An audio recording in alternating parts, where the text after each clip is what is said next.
지난 시간에는 부모 역할 행동 3가지에 대해서 알아보았습니다. 그런데 이 부모 역할 행동에 걸림돌이 되는 성향 2가지가 있습니다. 이 2가지 성향은 아이와 관계가 좋을 때는 나타나지 않고요.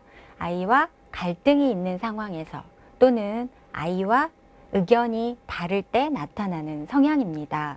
강압적 성향은 아이와 갈등 상황에서 엄마의 뜻대로 하려는 성향입니다. 아이와 함께 중국집에 갔습니다. 엄마가 아이에게 물어봅니다. 너 뭐 먹고 싶니? 라고 하면 아이들이 아빠 따라서 나도 짬뽕이라고 말할 때가 있습니다. 그러면 엄마는 또 이러거든요. 그거 매울 텐데 너 매운 거 잘 못 먹잖아. 지난번에도 짬뽕 시켜서 못 먹었는데 오늘은 엄마가 도와주지 않을 거야 라고 얘기를 하면 아이는 금세 기가 죽으면서 그러면 짜장면요 라고 말합니다. 이럴 때 결국은 누구의 뜻대로 하셨나요? 결국은 엄마가 원하는 대로 자장면을 선택하게 됐습니다. 그런데도 엄마들은 나는 꼭 아이한테 의견을 물어봐요. 그리고 아이가 원하는 대로 해주고 있습니다 라고 착각하시는 경우도 많이 있습니다. 완벽적 성향은 아이에게 조금 더를 요구하는 성향입니다. 아이가 책 읽기를 잘하면 공부도 잘해야 된다고 얘기하고 국어를 100점 맞으면 수학도 100점 맞아야 한다고 하고 100점을 맞아오면 1등을 하자고 얘기하고 1등을 하면 전교 1등을 하자고 하는 거죠.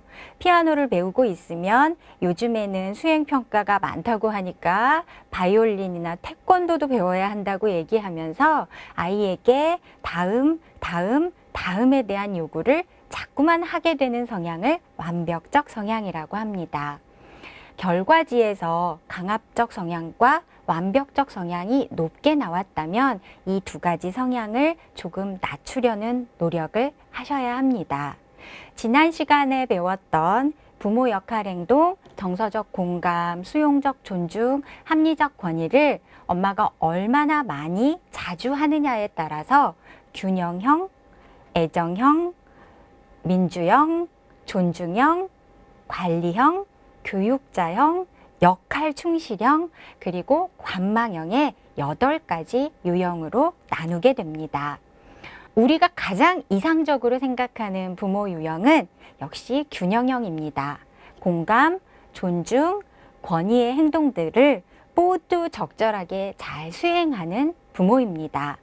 그렇지만 앞서 말씀드린 강압적 성향과 완벽적 성향이 높게 나온 균형형의 엄마라면 이 균형을 유지하는데 좀 어려움을 겪을 수 있습니다.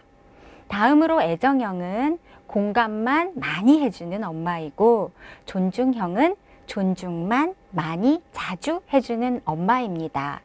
민주형은 공감하고 존중은 해주지만 권위가 좀 부족한 엄마이고 관리형은 지나치게 권위가 높은 엄마입니다.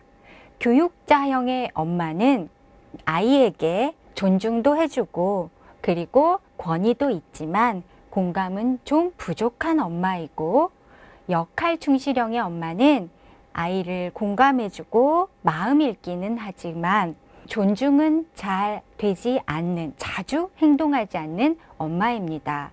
그러나 권위가 떨어지지는 않는 엄마입니다.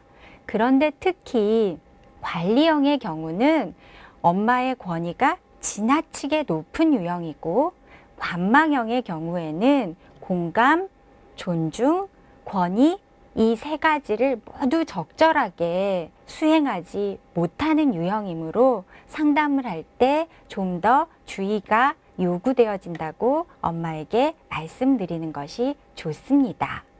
8가지 유형에는요, 모두 강점과 약점이 있기 때문에 어떤 유형이 좋은 유형이고 어떤 유형이 나쁜 유형이라고 말할 수는 없습니다.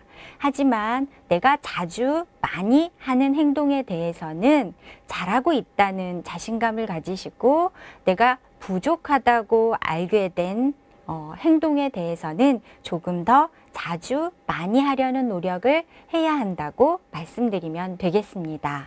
다음 시간에는 이 8가지 유형의 강점과 약점에 대해서 알아보도록 하겠습니다.